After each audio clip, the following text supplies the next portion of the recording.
you've already ruined your energy today. And you probably did it within the first 10 minutes of waking up, without realizing it. It's not about how long you slept.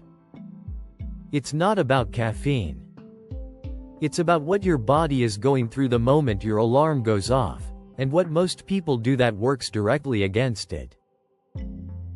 In the next few minutes, I'm going to show you the 5 things that are silently killing your morning energy, and the exact protocol to fix them. One that takes less than 30 minutes and costs nothing. When your alarm goes off, your body is in the middle of a complex hormonal transition. Melatonin, the sleep hormone, is being suppressed. Cortisol is beginning to rise in what scientists call the cortisol awakening response, or CAR. Body temperature is starting to climb. Blood sugar is at its lowest point of the day. This window, roughly the first 60 to 90 minutes, is critical. What you do in this period either amplifies the body's natural wake-up process, or it works against it. Most people work against it without realizing it. Hitting snooze? You're interrupting the cortisol rise and making it harder for your brain to fully wake up. Going straight to your phone? You're spiking cortisol at the wrong time, via psychological stress rather than biological rhythm. Skipping food? You're leaving your blood sugar depleted, running your brain on fumes. Stop. Before you assume this doesn't apply to you, ask yourself this. Do you feel alert and sharp within the first 30 minutes of waking up? Or does it take an hour, 2 coffees, and a lot of willpower just to feel human? If it's the second one, your cortisol awakening response is flat. Which means your entire day is starting in a hormonal deficit before you've done anything wrong. Here's how to fix it in 5 steps. Step 1. No phone for the first 20 minutes. This isn't about mindfulness. It's neurological. The moment you open social media, email, or news, your prefrontal cortex, the planning and decision-making part of your brain, gets hijacked by reactive processing. Before your brain has even fully woken up, it's already operating in a reactive, stressed state. The cortisol that was supposed to rise gradually now spikes sharply. You spend the rest of the morning catching up to a stress response you triggered yourself. Put your phone in another room overnight. Give your brain 20 minutes to boot up naturally before you introduce any external stimuli. Step 2. Hydrate before anything else. After 7 to 8 hours without water, your body is mildly dehydrated. Even mild dehydration, as little as 1 to 2% of body weight, measurably impairs cognitive function, mood, and physical energy. Before coffee, before food, drink 400 to 500 milliliters of water. Add a small pinch of sea salt if you want to replace the electrolytes lost overnight. This takes 30 seconds and the impact on mental clarity within the first hour is significant. I know what you're thinking. Drink water, that's your advice? Stay with me. The research on mild dehydration and cognitive function is some of the most replicated in neuroscience. It's not a wellness myth. A 2% drop in hydration measurably reduces working memory, attention, and reaction time.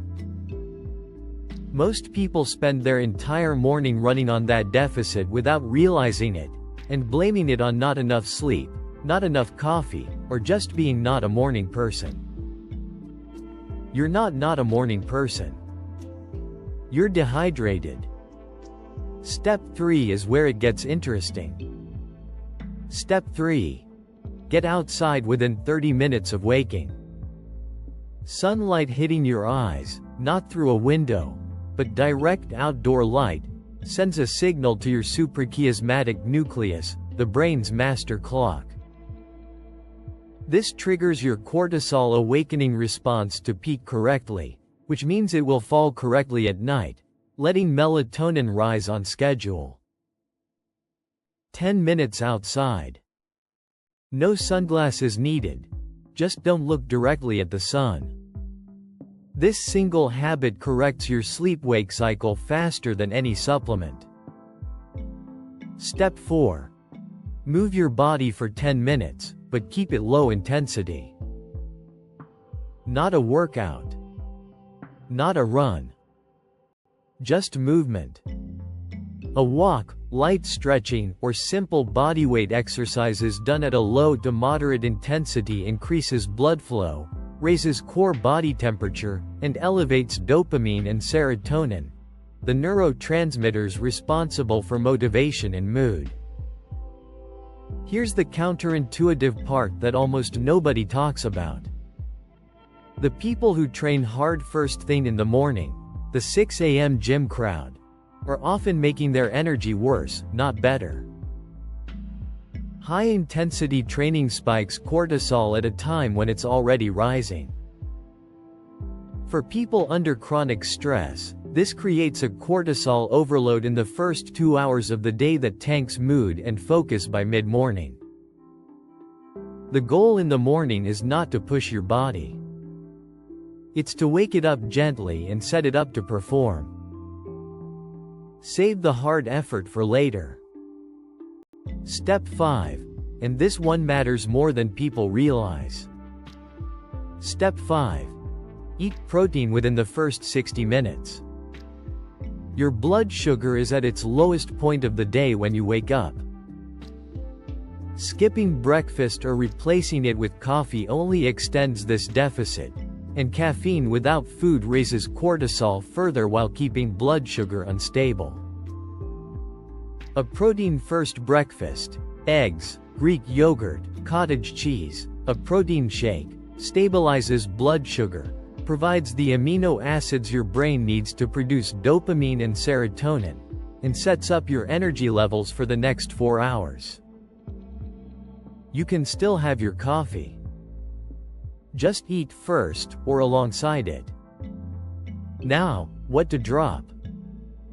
Cold showers. Useful eventually, but not a priority. The science on cold exposure for energy is real.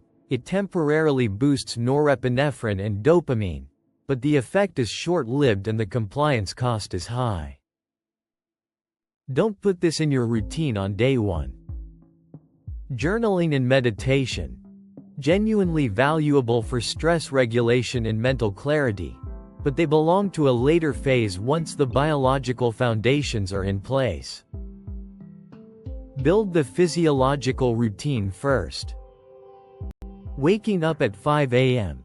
Completely irrelevant to energy unless the underlying sleep quality and wake time consistency are there. Waking up early with poor sleep is just deprivation with an alarm. 5 steps. No phone for 20 minutes. Water first. Outside within 30 minutes. 10 minutes of light movement. Protein within the first hour. That's the entire protocol. It takes less than 30 minutes and costs nothing. Run it for 14 days before you change anything else. Don't add cold showers. Don't add journaling. Don't add a 5 a.m. alarm. Just these 5 things, consistently, for 2 weeks. Then come back and tell me how your mornings feel. Subscribe if you want to keep going. Next, we're covering exactly how your blood sugar controls your mood, your focus, and your energy levels throughout the day. If you've ever felt foggy, irritable, or drained for no obvious reason, that video explains why. It's already up on the channel. You've already ruined your energy today. And you probably did it within the first 10 minutes of waking up, without realizing it. It's not about how long you slept. It's not about caffeine. It's about what your body is going through the moment your alarm goes off, and what most people do that works directly against it. In the next few minutes, I'm going to show you the 5 things that are silently killing your morning energy, and the exact protocol to fix them. One that takes less than 30 minutes and costs nothing. When your alarm goes off, your body is in the middle of a complex hormonal transition. Melatonin, the sleep hormone, is being suppressed. Cortisol is beginning to rise in what scientists call the cortisol awakening response, or CAR. Body temperature is starting to climb. Blood sugar is at its lowest point of the day. This window, roughly the first 60 to 90 minutes, is critical. What you do in this period either amplifies the body's natural wake-up process, or it works against it. Most people work against it without realizing it. Hitting snooze?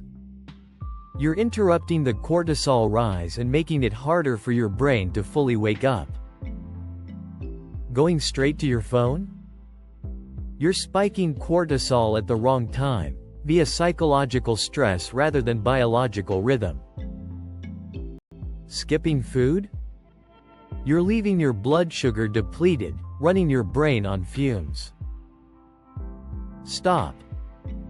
Before you assume this doesn't apply to you, ask yourself this. Do you feel alert and sharp within the first 30 minutes of waking up? Or does it take an hour, 2 coffees, and a lot of willpower just to feel human? If it's the second one, your cortisol awakening response is flat. Which means your entire day is starting in a hormonal deficit before you've done anything wrong. Here's how to fix it in 5 steps. Step 1. No phone for the first 20 minutes. This isn't about mindfulness. It's neurological. The moment you open social media, email, or news, your prefrontal cortex, the planning and decision-making part of your brain, gets hijacked by reactive processing. Before your brain has even fully woken up, it's already operating in a reactive, stressed state. The cortisol that was supposed to rise gradually now spikes sharply. You spend the rest of the morning catching up to a stress response you triggered yourself. Put your phone in another room overnight. Give your brain 20 minutes to boot up naturally before you introduce any external stimuli. Step 2. Hydrate before anything else. After 7 to 8 hours without water, your body is mildly dehydrated. Even mild dehydration, as little as 1 to 2% of body weight, measurably impairs cognitive function, mood, and physical energy. Before coffee, before food, drink 400 to 500 milliliters of water. Add a small pinch of sea salt if you want to replace the electrolytes lost overnight. This takes 30 seconds and the impact on mental clarity within the first hour is significant. I know what you're thinking. Drink water, that's your advice? Stay with me. The research on mild dehydration and cognitive function is some of the most replicated in neuroscience. It's not a wellness myth. A 2% drop in hydration measurably reduces working memory, attention, and reaction time. Most people spend their entire morning running on that deficit without realizing it, and blaming it on not enough sleep, not enough coffee, or just being not a morning person. You're not a morning person. You're dehydrated. Step 3 is where it gets interesting. Step 3. Get outside within 30 minutes of waking. Sunlight hitting your eyes, not through a window, but direct outdoor light, sends a signal to your suprachiasmatic nucleus, the brain's master clock. This triggers your cortisol awakening response to peak correctly, which means it will fall correctly at night, letting melatonin rise on schedule. 10 minutes outside. No sunglasses needed. Just don't look directly at the sun. This single habit corrects your sleep-wake cycle faster than any supplement. Step 4. Move your body for 10 minutes, but keep it low intensity. Not a workout. Not a run. Just movement. A walk, light stretching, or simple bodyweight exercises done at a low to moderate intensity increases blood flow, raises core body temperature, and elevates dopamine and serotonin, the neurotransmitters responsible for motivation and mood. Here's the counterintuitive part that almost nobody talks about. The people who train hard first thing in the morning, the 6 a.m. gym crowd, are often making their energy worse, not better. High-intensity training spikes cortisol at a time when it's already rising. For people under chronic stress, this creates a cortisol overload in the first 2 hours of the day that tanks mood and focus by mid-morning. The goal in the morning is not to push your body. It's to wake it up gently and set it up to perform. Save the hard effort for later. Step 5, and this one matters more than people realize. Step 5. Eat protein within the first 60 minutes. Your blood sugar is at its lowest point of the day when you wake up. Skipping breakfast or replacing it with coffee only extends this deficit, and caffeine without food raises cortisol further while keeping blood sugar unstable. A protein-first breakfast, eggs, Greek yogurt, cottage cheese, a protein shake, stabilizes blood sugar, provides the amino acids your brain needs to produce dopamine and serotonin, and sets up your energy levels for the next 4 hours. You can still have your coffee. Just eat first, or alongside it. Now, what to drop? Cold showers. Useful eventually, but not a priority. The science on cold exposure for energy is real. It temporarily boosts norepinephrine and dopamine, but the effect is short-lived and the compliance cost is high. Don't put this in your routine on day 1.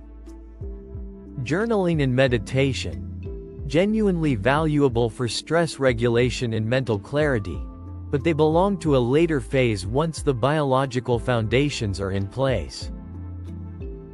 Build the physiological routine first. Waking up at 5 a.m. Completely irrelevant to energy unless the underlying sleep quality and wake time consistency are there. Waking up early with poor sleep is just deprivation with an alarm. 5 steps. No phone for 20 minutes. Water first. Outside within 30 minutes. 10 minutes of light movement. Protein within the first hour. That's the entire protocol. It takes less than 30 minutes and costs nothing. Run it for 14 days before you change anything else. Don't add cold showers. Don't add journaling. Don't add a 5 a.m. alarm. Just these 5 things, consistently, for 2 weeks. Then come back and tell me how your mornings feel. Subscribe if you want to keep going. Next, we're covering exactly how your blood sugar controls your mood, your focus, and your energy levels throughout the day. If you've ever felt foggy, irritable, or drained for no obvious reason, that video explains why. It's already up on the channel.